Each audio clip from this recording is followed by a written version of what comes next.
Friends எனக்கு comment பண்ணியிருக்காங்க. அவங்க என்ன கேட்டிருக்காங்கன்னா, குரு பெண் ஜாதகத்தில் 7ஆம் வீட்டில் இருக்கிறார், என்ன பலன் அப்படின்னு கேட்டிருக்காங்க. குரு பெண் ஜாதகத்தில் 7ஆம் வீட்டில் இருக்கார். 7ஆம் வீடு எந்த வீடு அப்படின்னு சொல்லலை. அந்த சரி அப்படியே இருந்தாலும் 7ஆம் வீட்டில் 3 நட்சத்திரங்கள் இருக்குது இல்லைங்களா? அந்த 3 நட்சத்திரத்தில் எந்த நட்சத்திரத்தில் குரு நிற்கிறாரு அப்படின்னு சொல்லி பார்க்கணும். வேறு எந்தெந்த கிரகங்கள் அந்த 7ஆம் பாவத்துக்கு சாதகமான இடங்கள்லையோ பாதகமான இடங்கள்லையோ நிற்கிது அப்படின்னு சொல்லியெல்லாம் பார்க்கணும். சும்மா ஒரு பெண் ஜாதகத்தில் குரு 7ஆம் வீட்டில் இருந்தால் என்ன பலன் அப்படின்னு கேட்டால் நான் எப்படி சொல்ல முடியும் ஃப்ரெண்ட்ஸ்?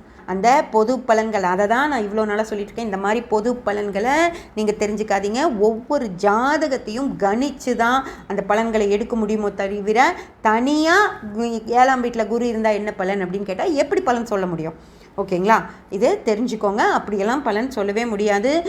உங்கள் ஜாதகத்துக்கு தான் 7ல் எத்தனை பேர்த்துக்கு வேணாலும் குரு இருக்கும். ஆனால் உங்கள் ஜாதகத்தில் எப்படி இருக்குது அப்படின்னா அது எல்லா விஷயங்களையும் பார்த்து தான் சொல்ல முடியும்.